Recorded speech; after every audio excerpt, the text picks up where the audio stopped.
রায় ঘোষণার মুহূর্তে আমার কাছে একটা অ্যাপিল এসেছে। একজন অসুস্থতার কারণে এতদিন এসে পৌঁছতে পারেনি, সে এখন এই কেসটি সম্পর্কে কিছু বলতে চায়। তাকে আমি ডাকার অনুমতি দিচ্ছি।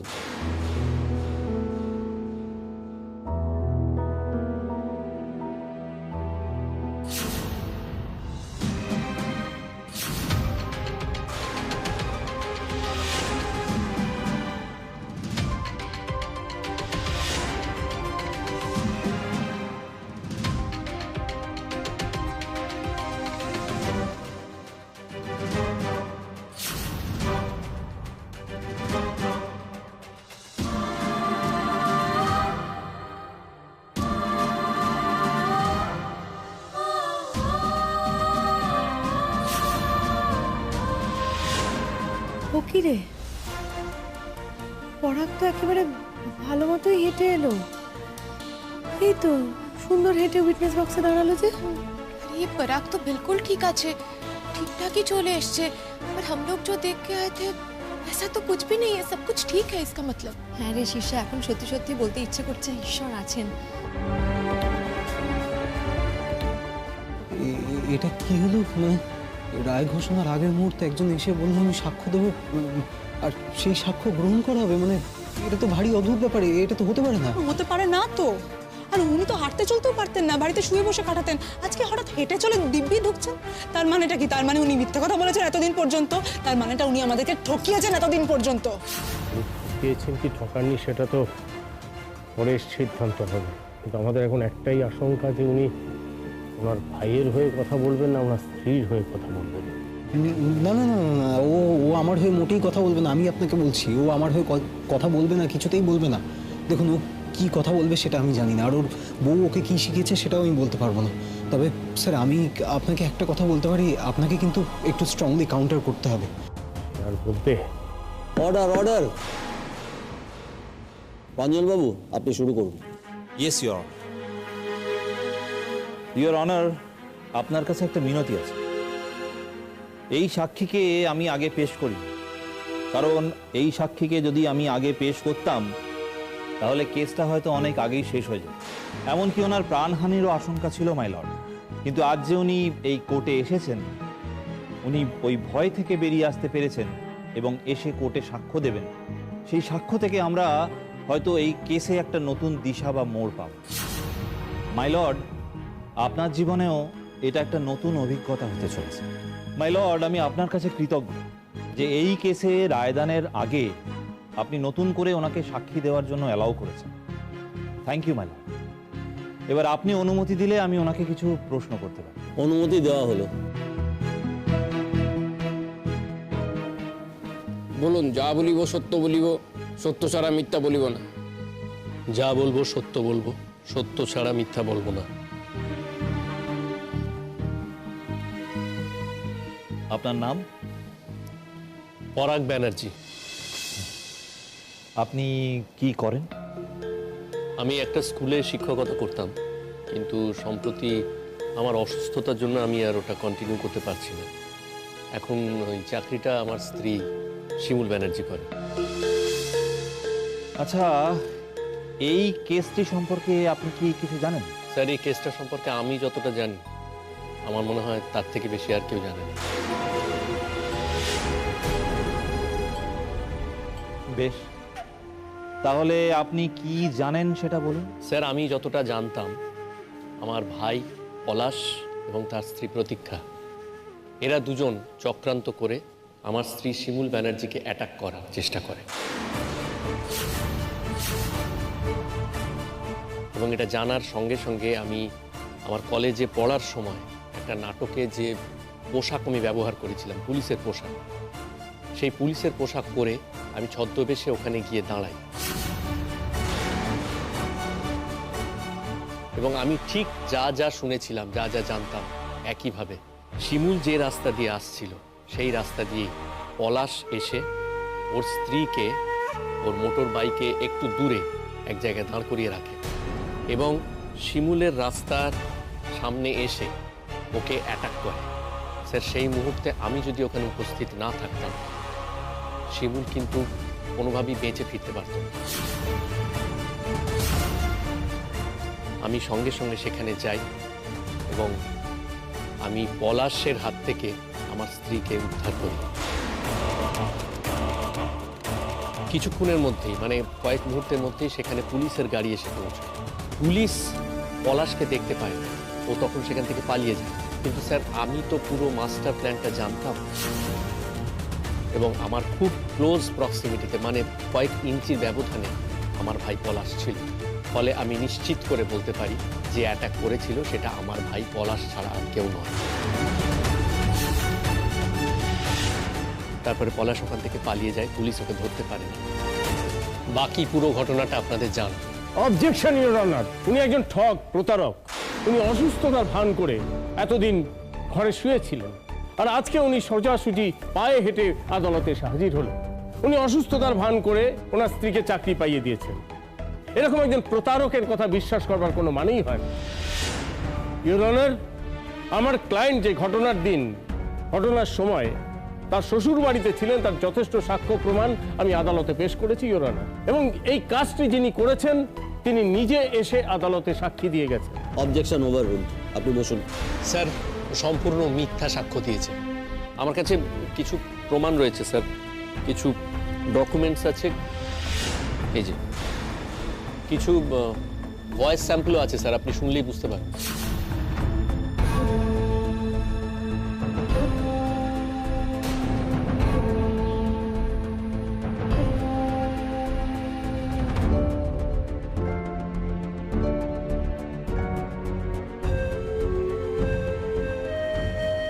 পেশকার বাবু, অডিওটা শোনানোর ব্যবস্থা করুন।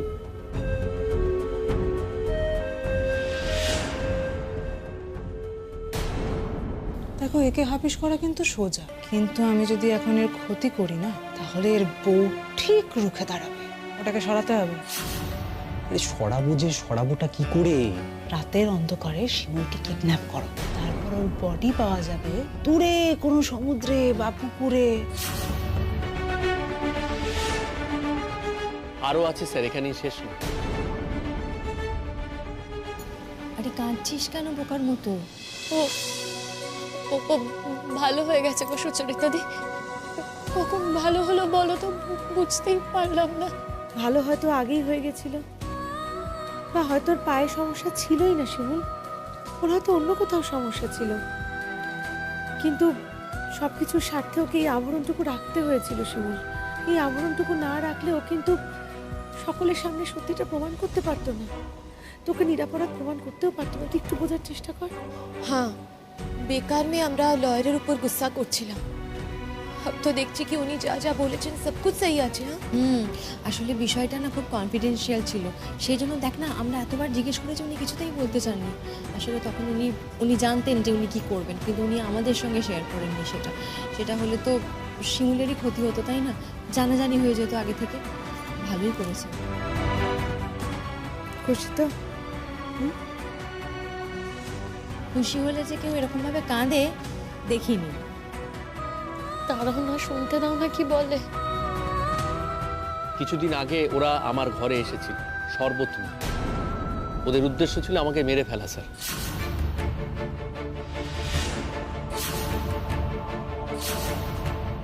ওই শরবতের মধ্যে বিষ মেশানো ছিল। হ্যাঁ, সেটা হয়তো ডিরেক্টলি আমি দেখিনি, কিন্তু এটা শুনলেই বুঝতে পারবেন ওরা কিন্তু আমাকে ভালোবেসে খাওয়ানোর জন্য আসে। ওরা অ্যাকচুয়ালি এসেছিল আমাকে মেরে ফেলবার জন্য। প্রতীক্ষা, সময় নষ্ট করে কোনো লাভ নেই, যা করবার তাড়াতাড়ি করতে হবে। আমি ওর হাত ধরে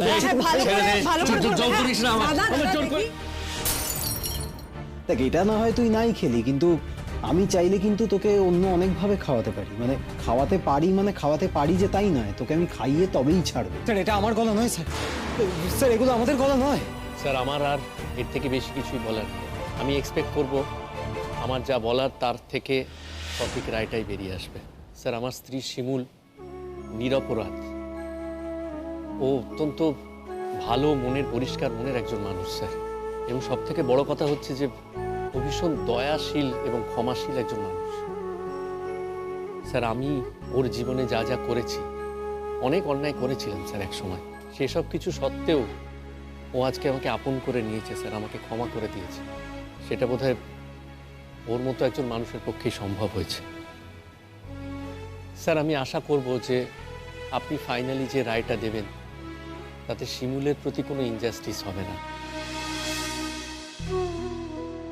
স্যার, ও এখন যে চাকরিটাতে জয়েন করেছে সেখানেও যথেষ্ট পপুলার হয়েছে স্যার, সবাই ওকে খুব ভালোবাসে। শুধু তাই নয়, আমার বাড়িতে, সেখানে আমার বাড়ির জন্য ও যা যা করেছে সেগুলো আমি বলে বোঝাতে পারবো না। স্যার, এই পুরো ব্যাপারটার মধ্যে আমাকে ছদ্মবেশ নিতে হয়েছিল, আমাকে স্যার অনেক কিছু গোপন করতে হয়েছিল। আমি হাঁটা চলা করতে পারতাম না, এই অভিনয়টা আমাকে করতে হয়েছিল। এর জন্য যদি স্যার আমার কিছু শাস্তি প্রাপ্য হয় তাহলে আমি সে শাস্তি মাথা পেতে নেওয়ার জন্য রাজি।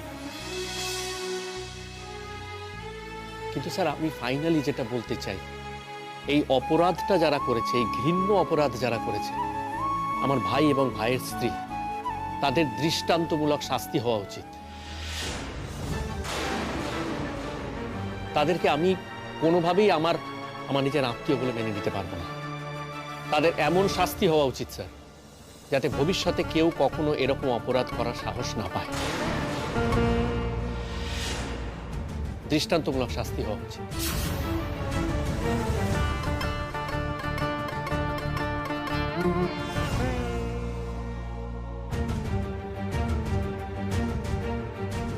আমার আর কিছুই বলার নেই স্যার। ইওর অনার, ওনাকে আমার আর কিছু জিজ্ঞাসা নেই, আপনি বুঝতে পারেন। দ্যাটস অল মাই লাভ।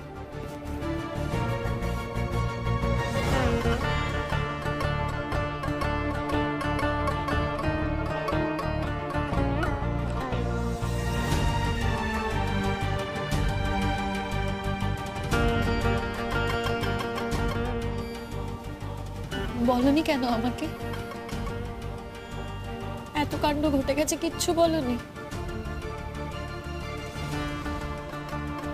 বলিনি শিমু, বলিনি। তার কারণ আমি বলে দিলে অনেকগুলো কথা লিক হয়ে যেত, আর সেটা হলে কি হতো জানো? এই যে আজকে এই রায়টাকে থামিয়ে দেওয়া গেছে, সেটা কিন্তু করা যেত না। তখন রায়টা প্রকাশ হতো এবং তোমার এগেনস্টে প্রকাশ হতো। দেখো, আগামী দিনে উনি সবকিছু শুনে কি রায় দেবেন সেটা আমরা জানি না, তবে উনি অন্যায় কোনো রায় যে দেবেন না এটা নিশ্চিত। আমার জীবনে একটা অনন্য অভিজ্ঞতা, আর অভিজ্ঞতার নামই জীবন। এই অভিজ্ঞতাটা না হলে একটা বড় ভুল হয়ে যেত, মারাত্মক ভুল হয়ে যেত হয়তো। সে ভুল থেকে পরাগ ব্যানার্জি আমাকে রক্ষা করেছেন। তবুও আমি সম্পূর্ণ বিবেচনা করব, করার পর রায় ঘোষণা করব। আজ কোর্টের কাজ এখানেই শেষ হলো।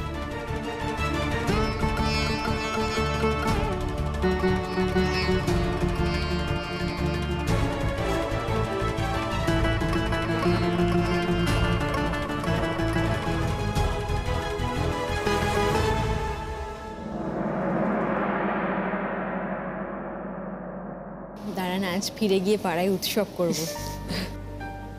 উৎসবের কি আছে গো? দেখো, রায় যা বেরোবে মনে তো হচ্ছে আমার ফেভারেই বেরোবে। আফটার অল পরাগের ভাই, সেখানে ওর এত বড় একটা শাস্তি হচ্ছে। তো তোমার এর জন্য খুব দর্দ হচ্ছে কি? সত্যি কথা বলতে কি, আমি তো এটা চাইনি বলো। ওরা যদি ঠিক করে থাকতো তাহলে তো এটা হতো না, কিন্তু সেটা তো ওরা চায়নি। ওরা সব সময় আমার পেছনে পড়েছিল, আমার বাঁচার কোনো উপায় রাখেনি। সেই কারণে আমাকে এত দূর আসতে হয়েছে। শুধু আমি কেন, আজকে পরাগ বলো তোর ভাইকে কতটা ভালোবাসতো, সেই জায়গা থেকে পরাগকেও এত দূর আসতে হয়েছে। পরাগের কাছেও তো কোনো উপায় ছিল না, আর ওর ভাইয়ের বউ আসার পর থেকেই ওর আরো বেশি বাড়াবাড়ি শুরু হয়েছে। এটা কোনো কাজের কথা নয় শিমুল। প্রতীক্ষা চাইলো বলেই পলাশ বদলে গেল। ওর যদি নিজের বদলানোর ইচ্ছেটা না থাকতো ভেতর থেকে, তাহলে তো কেউ কাউকে জোর করে বদলে দিতে পারে না এরকম ভাবে। ওর মধ্যে ছিল সেই ইচ্ছেটা, ও তো সবসময় খারাপটাই দেখেছে, খারাপটাই খুঁজে খুঁজে বের করেছে। ওই ভালো তো কিচ্ছু দেখতে পাইনি ও, কারণ ও নিজে থেকে খারাপটা চেয়েছে। আচ্ছা শোনো না, এই পলাশের আলোচনাটা আমরা বাদ দিই না এখন। কি লাভ ওর আলোচনা করে শুধু শুধু? पर एक बात আছে, ये आज तो फैसला हो जाबे, उसके बाद ना আমরা कहीं घूमने যাবো। हाँ, कहीं किसी सी बीच के साइड। हाँ, और परागेर भी तो थोड़ा चेंज दरकार ना। সত্যি পরাগের কথা ভাবছি, ও কিন্তু অতটা অসুস্থ নয়। ও মানে ওর পায়ে তো হাঁটা চলার কোনো সমস্যাই নেই, এমনিতেও খুব একটা নয়, কিন্তু এতদিন ইচ্ছে করে সবটুকু আড়াল করে রেখেছে সত্যিটা প্রমাণ করার জন্য। দেখো যে পুরোপুরি সুস্থ সে কথা কিন্তু বলতে পারবো না। হ্যাঁ হয়তো হাঁটতে চলতে পারছে, কিন্তু ওকে ভালো করে দেখো, ও কিন্তু ভেতর থেকে একদমই সুস্থ না। এই ক্ষতিটার জন্য দায়ী কারা? এই পলাশ পুরো বাড়িটাকে একেবারে তছনছ করে রেখে দিয়েছিল।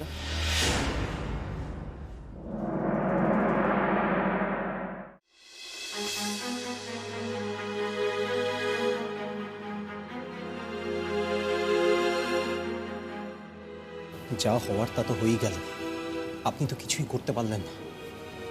আপনাকে প্রথম থেকে বিশ্বাস করাটাই না আমার অন্যায় হয়ে গেছে দেখছি। আপনিও যে এরকম একটা কীর্তি করবেন সেটা কি করে জানবেন? এরকম কাঁচা কাজ কেউ করে? আপনি প্রথম থেকেই আমাকে মিসগাইড করেছেন, কোনো সত্যি কথা বলেননি, অর্ধেকটা বলেছেন অর্ধেকটা বলেননি। সত্যি কথা খুঁজে বের করা আপনার কাজ।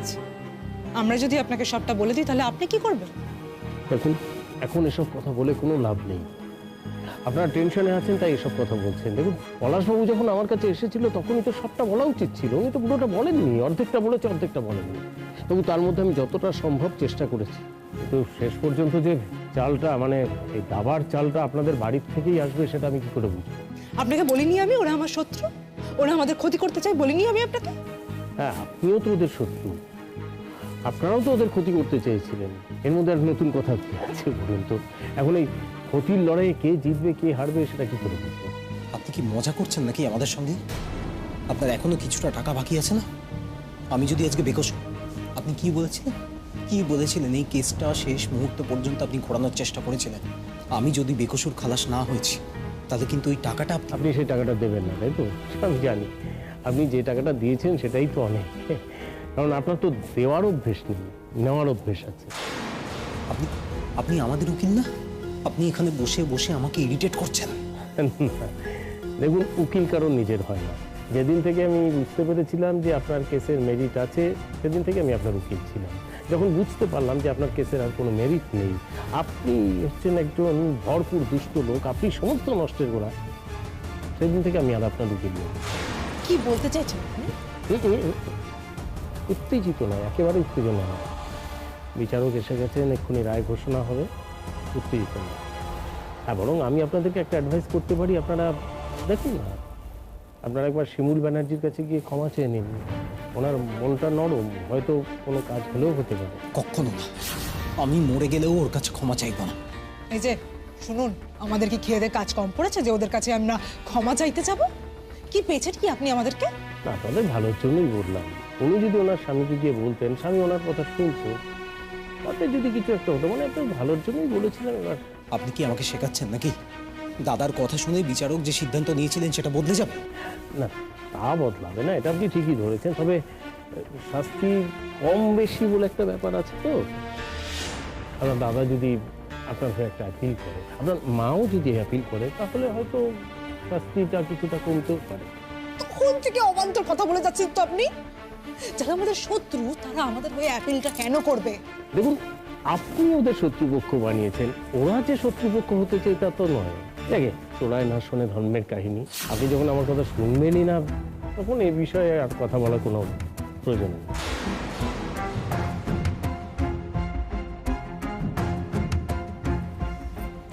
আমি একটু আসছি।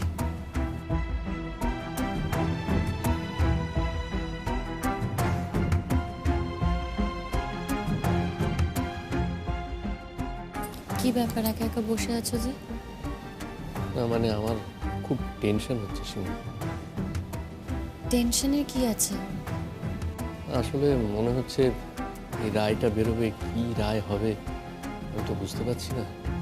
মানে রায়ে যদি তোমার শাস্তি হয় সেটা নিয়ে চিন্তা হচ্ছে। আচ্ছা, শাস্তি কেন হবে বলো তো? দেখো, আমি তো শাস্তি পাওয়ার মতো কোনো কাজ করিনি। আর এই কথাটা তুমি সবার সামনে জোর গলায় বলেছো, সবাই শুনেছে কথাটা, জাজও শুনেছেন। সেই কারণেই তো উনি আগের দিন কোনো রায় দেননি। সেখানে তোমার মনে হচ্ছে যে আমার কোনো শাস্তি হতে পারে? জানো তো, বিপাশাদিরা বলছিল যে আজকের দিনটা ওরা সেলিব্রেট করবে। কেন? ওই বলছিল যে মিছিল করে বাড়ি যাবে, সবাই মিলে হই হুল্লোড় করবে। তুমি এগুলো করতে বারণ করো ওদের। আচ্ছা, তোমার মনে হয় আমি বারণ করিনি? আমি ওদের বারণ করেছি। আমি বিপাশাদিকে বারবার বলেছি যে তোমরা এসব করো না, আমি জানি না ওরা আমার কথাটা শুনবে কি শুনবে না। আসলে ওরা আমার কষ্টটা দেখেছে তো, ওরা তাই জানে। আচ্ছা, এটা কথা বলো তো পরাগ, এই যে তুমি হাঁটতে চলতে পারো, সেটা তুমি আমার কাছ থেকে কিভাবে আড়াল করে গেলে? শুধুমাত্র আজকের দিনটার জন্য। তুমি জানতে আজকের দিনটা আসবে, এরকম ঘটনা ঘটবে? অবশ্যই জানতাম। দেখো, আমার প্রথম থেকেই মনে হচ্ছিল যে পলাশরা তোমার একটা কোনো ক্ষতি করতে পারে। হ্যাঁ, তবে যে এত বড় ক্ষতিটা করতে পারে এটা আমি নিশ্চয়ই তখন ভাবিনি।